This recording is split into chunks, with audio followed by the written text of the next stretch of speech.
लेकिन आईटी में आज जो तेजी आई है, क्या वो टिकाऊ होगी? क्या आईटी को लेकर आपको बुलिश होना चाहिए सिर्फ इस फैक्टर के चलते कि अगर रुपया वीक होता है तो उनकी कमाई थोड़ी सी बढ़ जाएगी? वो तो उसी प्रोपोर्शन बढ़ेगी, कमाई हो रही तभी बढ़ेगी। तो आगे का आउटलुक कैसा है, जरा ये भी समझते हैं। और सोविलो इन्वेस्टमेंट मैनेजर्स के फंड मैनेजर संदीप अग्रवाल हमारे साथ जुड़ गए हैं। संदीप जी, बहुत शुक्रिया आपका समय देने के लिए। आईटी में आज हम बाइंग देख तो रहे हैं, लेकिन दिक्कत की बात यह है कि ये ऐसा एरिया है जहां पर ग्रोथ मिसिंग है पिछले 2-3 साल से। आप जरा बताएंगे सर कि क्या स्ट्रेटजी होनी चाहिए आईटी में?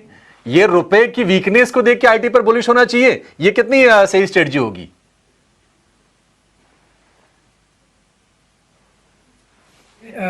देखिए, ऐसा है कि आईटी में हालांकि 1% अगर करेंसी रुपी डिप्रिशिएट होता है तो अगर आप EBITDA मार्जिन पे देखें तो करीब करीब 30 बेसिस पॉइंट का बेनिफिट मिलता है। और अगर आप आईटी कंपनीज का मार्जिन देखें तो 15 से लेके 25% तक का मार्जिन होता है। तो जिस कंपनी का 15% मार्जिन है, उसका मतलब अगर उसका 1% मार्जिन चेंज होता है तो 7% ईपीएस इंक्रीज होता है या डिक्रीज होता है, यानी कि 30 बेसिस पॉइंट पे 2% का ईपीएस इम्पैक्ट होता है। और जो कंपनी का 25% मार्जिन है उसमें ईपीएस इम्पैक्ट 1% होगा फॉर एवरी 1% मूव इन रुपी ऊपर या नीचे। ये है एबिटा लेवल का कैलकुलेशन। लेकिन एबिटा के नीचे क्या होता है कि ये कंपनियां सब रोलिंग हेज रखती है।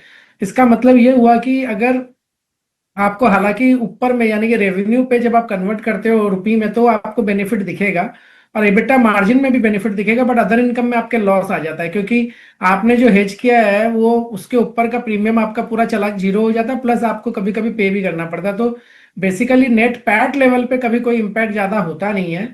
अभी रुपी को देख के कुछ लोग खरीद रहे हैं या जो भी रीजन है, एक तो ये सेक्टर 2-3 साल से जैसा आपने कहा कोई ग्रोथ नहीं आई है, सेक्टर में कोई पैसा नहीं बना। अगर आप देखेंगे most of the stocks mid cap को छोड़ दे कुछ एक को, तो बाकी जो लार्ज कैप है उनमें तो 3-4 साल से स्टॉक यहीं घूम रहे हैं।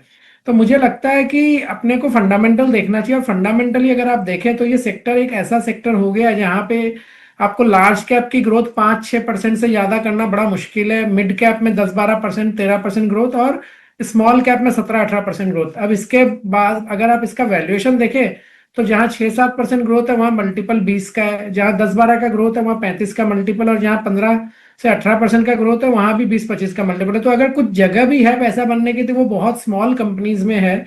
मिड और लार्ज कैप में मुझे नहीं लगता बहुत बड़ा पैसा बनेगा। हालांकि अभी रुपए की वोलेटिलिटी के कारण लोग सेफ बेट देख के या छुप रहे हैं वहां उस सेक्टर में, पर वो सेक्टर एक्स ग्रोथ सेक्टर है, मुझे नहीं लगता सेक्टर में कोई ग्रोथ आने वाली है।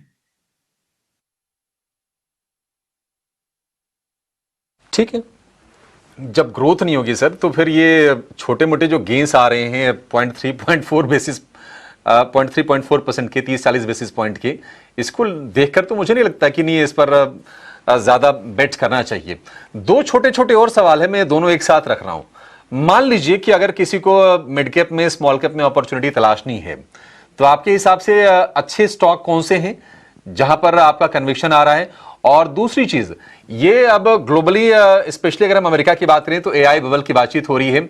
एआई बबल हमारे लिए गेन है या फिर एआई को हम अडॉप्ट नहीं कर पा रहे हैं उतनी तेजी से, वो एक पेन है? अभी देखिए, अभी एआई में दो फेज होता है। पहला कैपेक्स फेज होता है। कैपेक्स फेज ब्रॉडली अभी मतलब मिडिल में या अच्छा खासा डिस्काउंटेड है, मतलब सबको पता है क्या कितना स्पेंड होना है, कितनी चिप्स बिकनी है, कितना हार्डवेयर बिकना है, कितना सर्वर बिकना है। तो जितनी भी एआई की कंपनी थी, एनवीडिया हो, एएमडी हो, वो काफी चल चुकी हैं। मुझे वहां पे डेफिनेटली बहुत बड़ा बबल लगता है। मुझे उससे भी बड़ा बबल लगता है जो अनलिस्टेड कंपनीज है एआई की, यूएस वगैरह में 6 महीने 1 साल पुरानी कंपनियां 50-50 बिलियन डॉलर के वैल्यूएशन में फंड रेज कर रही है। मुझे वहां पे बहुत बड़ा बबल दिखता है। अभी इसके बाद जो सर्विसेज आएंगी जैसे कि गूगल, मेरे को लगता है सबसे बड़े बेनिफिशियरी वही ट्रेडिशनल आपके Google, Apple, Facebook at some point of time ये बेनिफिशियरी होंगे, बट ये स्टॉक्स भी काफी चले हुए हैं। तो मुझे इनफैक्ट नैस्डैक स्टॉक्स में जो लार्ज आईटी नेम्स हैं उनमें भी मेरे को कम से कम 15-20% का करेक्शन कभी भी हो सकता है, ऐसा डर मुझे लग रहा है। बट उसके बाद हालांकि वो बहुत बड़े बेनिफिशियरी, तो लॉन्ग टर्म में उनका पैसा बनने वाला है। अगर हम इंडियन कंपनीज को देखें तो मुझे लगता है इंडियन कंपनीज में हमेशा बेनिफिट लैग के साथ आता है, तो कम से कम 1.5 साल बाद हमें बेनिफिट दिखना चालू होगा। अभी इमीडिएट कोई बेनिफिट नहीं होगा। और वो बेनिफिट भी जो होगा वो 30%, क्योंकि एआई इटसेल्फ के एफर्ट को काटता है, यानी कि 25 से 30% एफर्ट कटेगा। तो अगले 1.5 साल में हमारे 25-30% एफर्ट कटेंगे, उतना नया धंधा कंपनियां लेके आएगी, उतना वैल्यू प्राइसिंग बढ़ाना पड़ेगा, उसके बाद आप उसको मेकअप कर पाओगे। उसके बाद अगर कुछ आया तो ग्रोथ होगी। तो मुझे लगता है थोड़ा 1.5-2 साल तो काफी चैलेंजिंग रहने वाला है। मिड कैप में हम ये बोलेंगे कि rather than traditional IT services जो कि बहुत महंगा है, अगर ईआरएनडी कंपनी आपको सस्ते में मिलती है, अभी ईआरएनडी में बहुत सारी कंपनियां हैं, नाम के लिए मैं बता सकता हूँ, हालांकि हमारा ना इन कंपनी में कोई इन्वेस्टमेंट है ना मैं कोई रिकमेंडेशन दे रहा हूँ, बट जैसे टाटा एलेक्सी, केपीआईटी, बहुत सारी कंपनियां, परसिस्टेंट वगैरह, ये बहुत अच्छी कंपनियां हैं। ईआरएनडी में पेनिट्रेशन बहुत कम है अभी तक, बहुत ग्रोथ होगा, 10 साल अच्छी ग्रोथ है। पर ये कंपनियां, अब दिक्कत ये है कि 10-12-13% ग्रोथ की कंपनियां 30-35 मल्टीपल पे चल रही है। तो मुझे नहीं पता इनमें कितना टाइम करेक्शन हो सकता है या आपका पैसा कब बनेगा। छोटी जो कंपनियां, बहुत छोटी कंपनियां जिनका एक्सपोजर ऐसे मार्केट्स में जहां पे कोई प्रोवाइडर्स नहीं है, जैसे मिडिल ईस्ट में बहुत कम सर्विस प्रोवाइडर्स हैं, इंडिया में तो कोई बचे ही नहीं है, इस तरह की ज्योग्राफी में जिनका एक्सपोजर है, वो कंपनियां आपको या तो अनलिस्टेड स्पेस में मिलेगी या बहुत छोटी है, 500-1000 करोड़ के मार्केट कैप में, उनके बारे में लोगों को नॉलेज नहीं है। ऐसी कंपनियों में मुझे लगता है बहुत बड़ा ओके। पैसा बन सकता है, क्योंकि आज के दिन सच्चाई ये है कि हिंदुस्तान में आईटी सर्विस प्रोवाइड करने वाले कोई नहीं बचे। पहले आप देखोगे तो एचसीएल, विप्रो, इन्फोसिस, सबका बहुत बड़ा एक सेगमेंट इंडिया भी होता था 5-10% का, वो अभी सब ऑलमोस्ट कंटिन्यूअसली डिक्लाइन हो रहा है। बहुत सारी कंपनियां तो इनफैक्ट इंडिया वर्टिकली बंद कर चुकी है। तो ओके। मुझे लगता है एक वो जगह है ओके। जहां पे लोगों का ध्यान नहीं है, और वहां पे हमको बहुत बड़ा ग्रोथ अच्छा कैंसिल देखने करवा को मिल दीजिए और सकता है। क्या। वो स्टॉक भी बहुत सस्ते हैं और बहुत छोटे मार्केट कैप के हैं, तो उनपे कोई फंड की बहुत नजर भी नहीं है। ओके सर, एक और चीज, जैसा अभिषेक कह रहे थे रुपए की कमजोरी की बात कर रहे थे, लेकिन इसके अलावा भी आईटी कंपनियों के लिए काफी चीजें मायने रखता है, जिसमें इंटरनल आपका कॉस्ट मैनेजमेंट, कॉस्ट स्ट्रक्चर क्या है वो भी काफी जरूरी है, आपकी हेजिंग पॉलिसी क्या है, आपका एक्सपोर्ट डाइवर्सिफिकेशन क्या है, और क्लाइंट की भी डिमांड होती होगी, क्योंकि अगर आप रुपए में कमजोरी से अगर आपके मार्जिन अगर बेहतर हो रहे हैं तो वो भी अपने प्राइस के रिवीजन की भी तो डिमांड रख सकते हैं। तो इन सारी बातों को बैकग्राउंड में रखकर आईटी में आपको क्या पसंद आ रहा है, या अभी के लिए वेट एंड वॉच मोड में रखेंगे? अभी के लिए मुझे लगता है सेक्टर को वेट एंड वॉच मोड पे रखना चाहिए। ये रिजल्ट आ जाने दीजिए, कमेंट्रीज आने दीजिए, क्योंकि आप देखेंगे जो आईटी के बजट फाइनलाइज होते हैं वो कैलेंडर ईयर बेसिस पे होते हैं, यानी कि नेक्स्ट ईयर जो स्पेंड होना है वो इस साल करीब 15 जनवरी से 31 जनवरी के बीच में सब फ्रीज होते हैं।